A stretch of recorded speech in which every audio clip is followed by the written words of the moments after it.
So this is our monthly, we try to have a monthly at least, open Q&A. And this is live and unscripted, and it's also not broadcast. So that's why I wanted to make it something a little bit more informal, so that people, inshallah ta'ala, can come and ask. And because it's unscripted, my answers are typically smaller than the ones that I get prepared, and also probably not as detailed in terms of all of the opinions and whatnot. So inshallah, let us begin. First question is, in order to follow one madhab, if I'm Hanafi, can I use one or two rulings from other madhahib, etc.? So this is a question that has been asked multiple times, answered multiple times. So I will answer you without a summary. You have two options. Whichever one you choose is inshallah permissible. Both of them involve following an authority. You are not allowed to derive your own opinions or to randomly pick and choose at will. And how to derive law and the sciences of hadith and the sciences of tafsir and all the various sciences.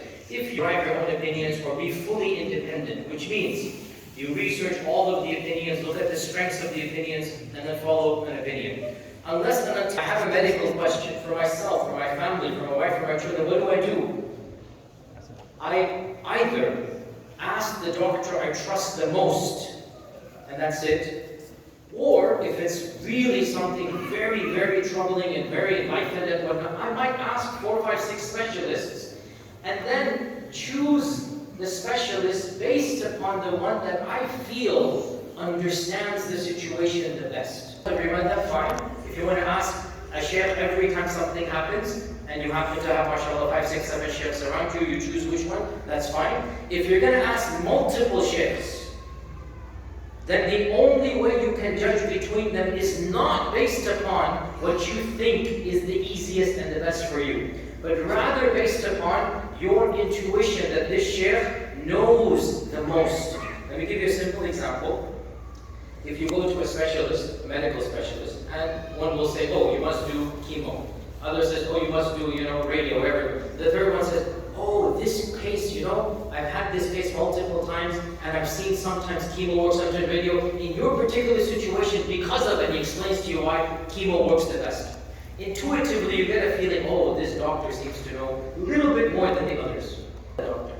The same goes for Islamic fatwa. Okay?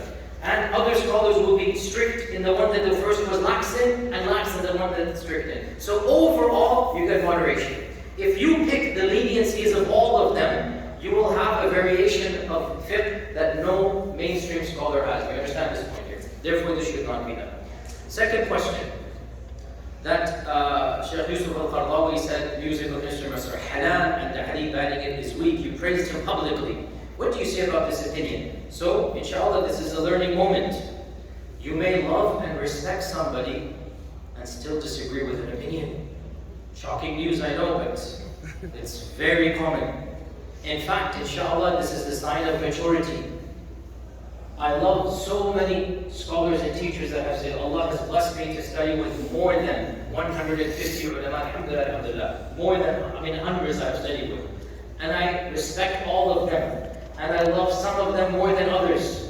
But this doesn't mean that I must accept every single fatwa from every single scholar of Islam. As for the issue of musical instruments, I have spoken about this briefly. Maybe one day I'll give a longer issue about this. As I have said multiple times, that overall the concept of music is one that, yes, the scholars have differed over. Some are a little bit more lax than others. No scholar would allow the type of music that is common in our times. No scholar. The reason for this is the type of music that is prevalent in our times has explicit fahisha, lewdness, both in the content of the lyrics and in the video itself. There is no mainstream musician, there is no famous rap artist or whatever it might be, except that both the lyrics and the music video have obscene haram. The classical controversy over music, you can apply it to Beethoven, let's say, where some scholars said it's not haram. That type of generic, no evil lyrics, right? No astaghfirullah, fahisha, nudity, something like this. Some groups of scholars, including Shaykh Qardawi, said there's nothing to prohibit that type of music, okay? Now you tell me, amongst our teenagers, amongst the people that are asking this question, who listens to that type? Such that they're going to bring Sheikh Qardawi, okay? Such that they're going to bring Sheikh Qardawi and say, oh, Sheikh Qardawi allows music. Excuse me, the music he allows is not the type you're listening to, firstly, okay? Secondly, if you wish to follow this opinion, understand that it has been a minority opinion from the earliest of times.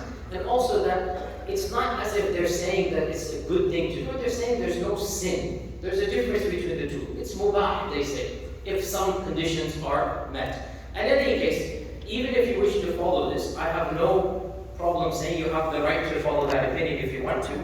But understand, and I've said this multiple times, that there's a reason why the vast majority of our ulama have discouraged this. And that is because it is proven that this industry, without a doubt, is an industry that is based upon increasing your desires, that is based upon shahawat. What is this industry known for since the beginning of time? Wine, love, and in haram interactions with the opposite gender. This is the reality. The bulk of poetry, even that does not associate with music, poetry, the Quran itself says that وَالشُّعَرَاءُ يَتَّبِعُهُمُ الْغَاوُونَ. Poets, usually the lost people follow them, right? And most of them are themselves lost except for a few. ذَكَرُ اللَّهَ كَثِيرًا, who remember Allah subhanahu wa ta'ala frequently, whose poetry doesn't have, the scholars say, whose poetry doesn't have obscenity in it. These, Allah Azza wa Jal has made an exception to that. There are some poets that, this is poetry by the way, not musical instruments, right? There are some poets that, as long as they are within the realm of permissibility and whatnot, this is overlooked and permissible. And our Prophet ﷺ would listen to poetry, no problem. Either he himself, by the way, did not memorize poetry or whatnot, but he would listen to generic poetry. And it is known that multiple times poets recited their poetry in front of him. This is poetry, by the way. But overall, we have an authentic hadith of Prophet ﷺ said, if one of you were to fill his inside with pus, it is better than if he were to fill it with nothing but poetry. This is a hadith of Sahih Bukhari, right? In other words, if you immersed yourself in poetry so much that you have nothing in your life other than poetry, no Quran, no ilm, so you memorize thousands of poetry, the Prophet said if you were to fill it with pus, it is better than if you were to do it. This is with halal, i.e. poetry. Generically it is halal. But if you immerse in the halal so much that you have done nothing with your life except poetry, what have you accomplished?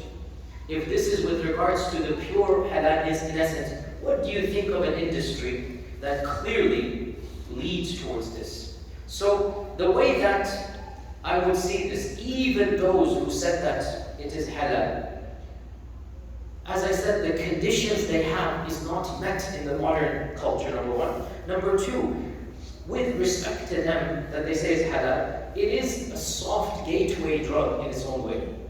You see what I'm saying here? That even if this aspect that they say is halal, you open the door for this, you must use it with a grain of salt. You cannot just fling it wide open because it's a slippery slope, because it's going to lead you to more. So, no doubt, there's a reason why the majority of our ulama consider this to be something to be avoided. Now, to be technical, and please don't misunderstand me or misinterpret me. To be technical, the word haram, as I said, is usually thrown around too much, right? And people misunderstand what haram is. And especially our young children, they're not taught this.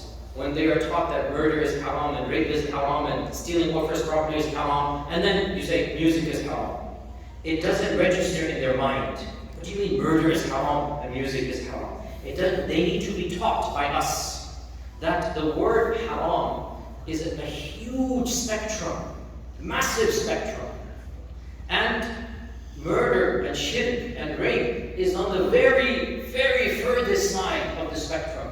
And those will not be forgiven unless specific repentance is done. It's a major sin, etc., etc.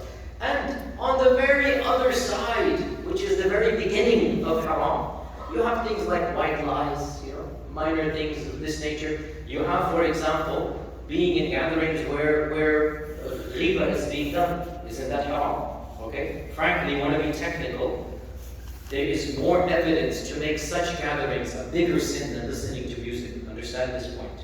To be in gatherings where riba is done, and you're sitting there, there is more evidence to make that a worse haram than listening to music.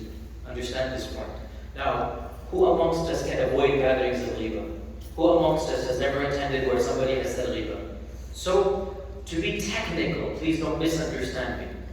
Even those that said music is haram, and they are the majority, they mean by this the very beginnings of the spectrum. Such that these things are not, no scholar in Islamic history has said that generic music is of the kaba'ir, kabira. No scholar has said this. Those who said it is haram, it is at the very, very beginning of the spectrum of tahrim. And these types of things, if you know it is wrong, I'm not, again, don't misunderstand me, I'm being technical. There's a spiritual side and there's a technical fiqh side, right? Spiritual side, you say it is haram, you leave it at that. But you also have to be technical sometimes. This is the technical side. As for the technical side, then we say that it is a sin according to the majority, that's technically correct. And this sin would be of the sagha'ir, the minor. And the minor sins, overall, if you know they are wrong, and you feel guilty generically about the sins that you do, and you do generic tawbah, and you do wudu, and you pray, and you walk towards the masjid, these things, kafara for the minor sins. You understand this point, right? Hence, for example, and again, I'm being technical here, a gaze that you should not be looking at. Is this haram? Who amongst us can pass a day in this land without being fully 100%? Who amongst us? Going to work, walking in the street. There's no justification. But technically, is it haram? Of course it is. Jayyid. Okay, it's haram. What is the kafara? Generic istighfar.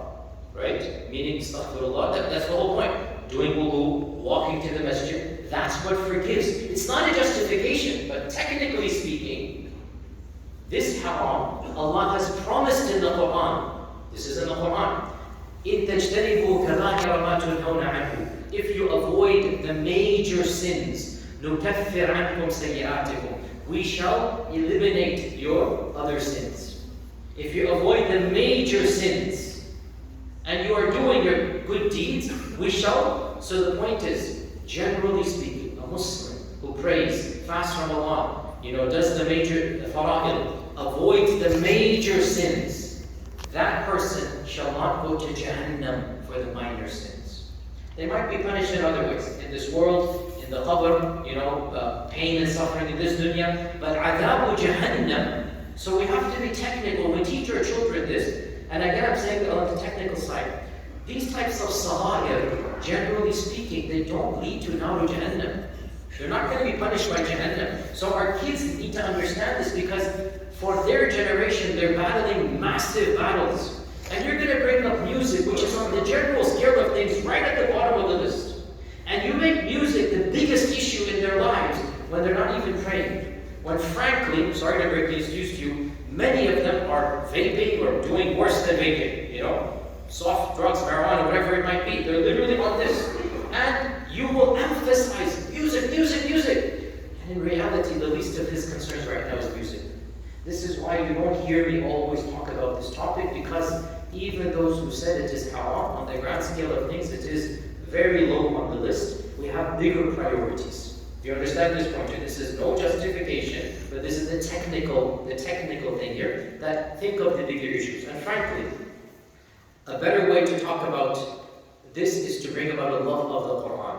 So a love of the Quran will automatically combat this reality, because generally speaking, the more one loves the Quran, the less one finds pleasure in musical instruments. This is the general rule, and this is, society teaches you this. Look around you.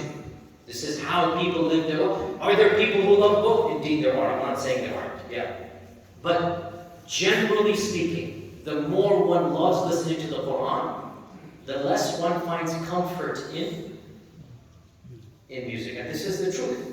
Okay? So this is a more detailed response. Wallahu ta'ala a'lam. Question here that one of my friends left Islam because his parents forced on him too much and made him hate the religion. How can we help him to bring him back? Listen, you cannot have a tactic that is foolproof for bringing somebody back into the faith. Okay? You cannot guarantee. You're asking how. Anytime the question says, how can we approach somebody that does X? Realize this is not a fiqh question. It is not a theological question. It is a question of psychology. It is a question of psychology. And this question, nobody can answer it better than you who knows the person. What is the most effective way to influence a person in your life? I don't know. You do. Because that person, you interact with that person. For some people, strictness is better. For some people, softness is better. For some people, not bringing up the topic and just being in their presence is best. For some people, constantly bringing it up and irritating them is best. You get my point? And you might have to try different tactics to see which one works. I can't tell you that. It is something you will have to decide on your own. But I'll give you some chops of dua. Don't underestimate the power of dua. Lots of dua. Of the generic advice is, some contact is typically better than no contact. Completely boycotting somebody generally is not beneficial in these kinds of places. A person has left Islam, your occasional presence, popping in and out of their lives, and positive energy will remain in that person's mind. If you just cut off, what have you accomplished? At the same time, to be brutally honest, you cannot remain friends the way you were before you rejected Islam. There has to be a clear difference. Once in a while, just express that pain in a way you know best. Okay? And then, not too short run. I.e., imagine this person were to move to another city, but the memories of your interaction with him remain, and hopefully 5-10 years down the line, your positive actions will help him. Islam, because of interactions with a Muslim at work or in high school 10, 20, 30 years ago. I have met people like this. That there was a colleague of mine, good Muslim, whatever, I was a Christian, whatever he says, and I was an agnostic, but I always remembered his enthusiasm, always remembered his honesty, always remembered his cheerfulness, or his akhlaq, whatever it might be. And the stage comes in life where they need to rethink through their own lives, and so they have to, it clicks, and you know what? That guy had something that I don't have. And so how? Of course, one strand against the others. Anybody who's mainstream Sunni, he is welcome to preach over here. Every time a group has complained about anybody that comes to Epic, subhanAllah, the masjid is packed when the speaker comes. These strands, and you want to ban the others? SubhanAllah. This is not happening in any Muslim country. You want us in a non-Muslim land to be that sectarian? Go to any Muslim land. You will find generically all of these people coming together. All of them are ulama in their country. All of them are preaching mainstream. All of them are on the television shows. This is a Darul Islam. Now you want in Darul Kufr. You want one masjid, Epic, to take charge and be so firqabazi, narrow-minded, that only one slither of my group is going to come preach at Epic. Listen to me bluntly, this is getting me a bit frustrated as well. There are people that have spoken here, wallahi, I don't agree with some of their aspects of their aqidah. But who am I to ban a mainstream Sunni because he has a different view about some aspect of, sifat, of qadr, of mawlid, whatever it might be? This is mainstream, whether you like it or not, this is the ummah. And we must be tolerant, even as we choose an opinion within this broad spectrum. This have come here, and and they hold theological views that you will never hear me say up there. And I have said, Yalla tafaddal, preach, because what am I going to do with the rest of the ummah? Ban mainstream speakers? Think about it. But again, I have my limits. Me personally, I would never invite somebody who, astaghfirullah, disrespects the Sahaba. As long as I have any power, nobody's going to be coming here and disrespects the Sahaba. Within a spectrum, like I said, even if we politely disagree, and we're going to have to learn to live and let live. And for whatever reason, whether you have a long list of personal grievances, right? Whether it's not wajib to come to his lecture, don't come to his lecture. But excuse you, there's thousands of people that are coming, whether you like it or not. Sometimes the masjid is more packed for these people than it is for me. Alhamdulillah, the masjid is packed. People are coming. So bottom line, I've said enough. PDA, public displays of affection. For those living in a society where PDA is normalized, may I kiss my spouse in public or in front of the kids? There is an element of urf, of culture, and it's these types of questions that people get the most confused about. Because the Sharia has come with generic guidelines. These generic guidelines must be translated by specific cultures. And it is because of this that you will find different fatwas for the same issues and realities. So for example, the generic guideline, be respectful to your parents. Okay, how does one show respect in actual life? This varies from culture to culture. It varies from language to language. In Urdu, we have a different pronoun to speak to the elder. In English, there is no such pronoun. So, Islamic adab teaches us that in Fusha Urdu, Laknawi Urdu, you had better switch to the proper pronoun, aap. And don't say tum. This would be un-Islamic. Now, can we give a fatwa in English? Informal you. No, you cannot. You get my point here, okay? Same goes. For example, in some cultures, sitting with your feet towards your elder is a sign of disrespect. In other cultures, it's not even something that registers with them.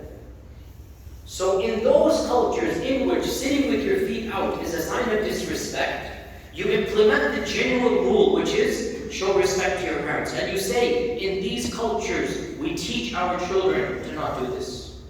Whereas in other cultures, it's not a problem. You get my point here, okay? So this is one of those areas where there's a general rule and there's a culture. The general rule, no fahisha in public. Nothing that is lustful, that's going to incite lust in other people. We don't do this in public.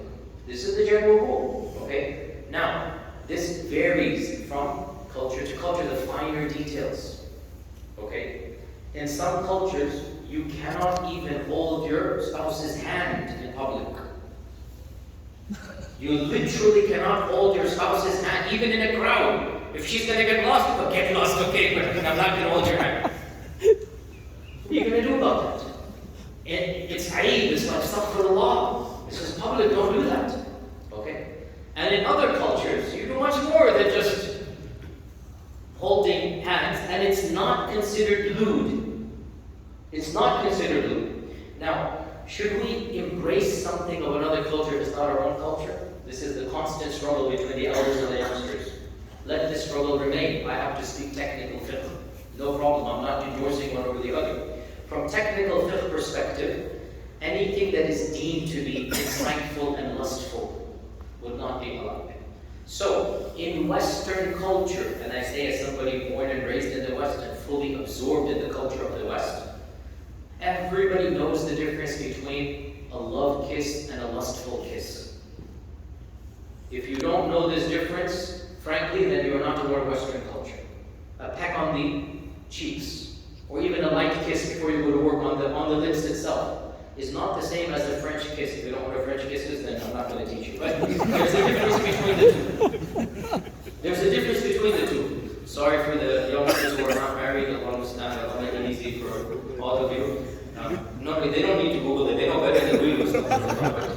Allah make it easy and grant you right to your spouses soon, inshallah. But my point is, from a technical perspective, if one, and again, this varies from not even culture, but subculture. Disney Americans, second generation, are not the same as converts, and they're both American Muslims. Right? Their culture varies even within subcultures you have here. So this question goes back to your culture. If in your culture it is something that is inappropriate, then maintain it, no problem. And teach your children that, no problem. But understand this is something that might be different from other cultures. And if you hold your wife's hand, if you kiss her on the cheek before going to work in front of your kids, in many cultures this is not at all considered lustful. It is considered the norm. And it's actually, in those cultures, a sign of showing what a gentleman does. Showing, you teach your kids that when they grow up, they have to be loving to their spouse like this. You can literally flip the script and say, in their subcultures, this is positive reinforcement, a role model, that you show love to your spouse every single day in this manner. The Sharia, alhamdulillah, again, you have to understand this point. We thank Allah, our Sharia is so dynamic that it can be viable in different cultures. That's the whole point. Allah revealed the Sharia to be universal. And if it is meant to be universal, then there will be a diversity of fatwas and interpretations based upon these issues. Wallahu ta'ala. A convert who wrote an entire book, Islam and Slavery. And we invited him here, right here. Actually, he was here and I was here. And he gave plenty of movie references for the movie buffs. And he wrote an entire monograph book about Islam and slavery. Very good job. He summarized it here. You can watch the video on Epic's website and on my website. And in summary, he makes some very good points, and that is that human history, slavery was a norm up until pre-modernity. No movement, no civilization, no intellectual thinkers seriously challenged it.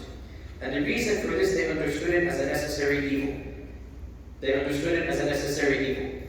Why is it that nobody challenged slavery up until the time of the Industrial Revolution? Because the Industrial Revolution is what first made slavery superfluous. You needed groups of people to do extra labor for societies. Let me rephrase. Perhaps, inshallah, a time will come when homelessness and poverty will be eliminated from the world. Perhaps that will come. When that time comes, your grandkids will come to you and say, "Hey, grandfather, did you see a homeless man under the bridge ever?" You will say, "Yeah, we saw them all the time." And he's going to say, "Wait, hold on, you saw a human being sleep under a bridge and you did nothing? You saw people begging for food at stoplights and you had surplus pantry and you did nothing?" What are you going to say to that? It is a reality of life. You cannot solve homelessness. You may solve one person, you can't solve homelessness. So, the Sharia came to minimize and to humanize. We can proudly say this. It could not eliminate. It's easy for us to pontificate and backtrack and whatnot. You needed groups of people to do labor so that society could flourish. Western civilization took advantage of that and made people who had no crime of their own into slaves and kept them slaves generation after generation after generation, and made slavery a race issue and a skin color issue. The Ummah never did this. Never. Slaves were always prisoners of war, people who were fighting you. And you couldn't ransom them. They were absorbed into your society. What else are you going to do? You can't send them back to kill you.